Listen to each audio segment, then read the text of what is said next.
Of all the survival stories, there'd have to be a few more remarkable than this man, Farid Ahmed. He managed to escape the gunfire in his wheelchair. Sadly, his wife and dozens of his friends were killed. And look, I had the pleasure of spending the day with him yesterday, and his attitude to loss is amazing, but his thoughts on the gunman, well, they're even more remarkable. Have a look at his story.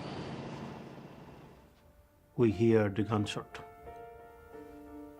and I saw the door just in front of me. People were trying to rush out. Some of them were bleeding, limping, screaming. And the immediate thing came to my mind: today is my last day. Farid Ahmed thought his number was up, but he now describes himself as an unlikely survivor of Friday's massacre at the Al Noor Mosque.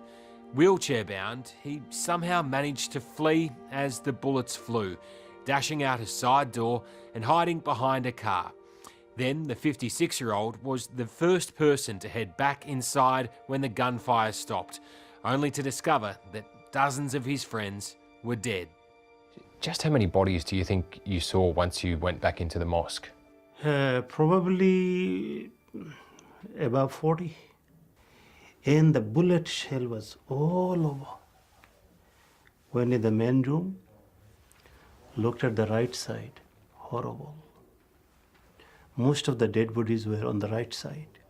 But his main concern was finding his wife of more than 2 decades, Husna. I started looking for her. I didn't know where she was. I don't know where my wife is. She was in the ladies' room.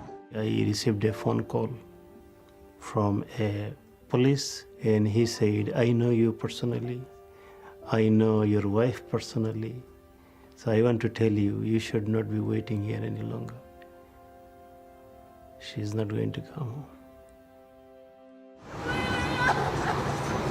The hardest part for you, though, was having to tell your 15-year-old daughter. She said, "Are you telling me I don't have a mother anymore?" And I said, "Yes, but I am your mother now."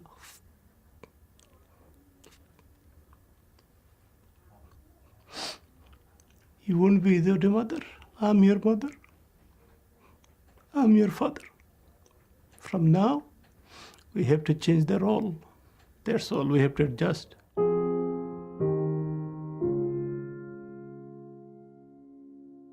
Do you remember that last look you had with your wife, the last things you said to each other? Yeah, the last word was, "Will you be okay?" I want to live with the memory that she died to save other women and children. She saved many, and then she was coming for me, and that's when she was shot. What does that feel like, knowing that she died because she loved you so much that she was coming back to help you? It makes me feel that she is special, and I can tell this story wherever I can, that we should be like her. Farid's strength is remarkable, as is the fact that he's already forgiven the man who killed his wife and so many of his friends. How do you feel towards the gunman? I want to meet him and hug him. If he still hates me, I don't mind. If he hates me, I don't mind. But I want to show my true heart to him, that you are still my human brother. In a garden, you have different types of flowers, but they are staying in harmony. So difference is beautiful, as long as we do not hurt each other. That's what I want to tell him. So it was just an honour to sit with him and meet him yesterday, and he spoke about the fact that the gunman wanted everyone in the community to be at each other's throats. He spoke of political leaders in the past who have described Islam as the religion of hate. Well, you couldn't meet a more loving man than that, and I think if there's one person that we take lessons from in the wake of such an awful tragedy as this, it's Farid, that as a part of this we learn to love each other more.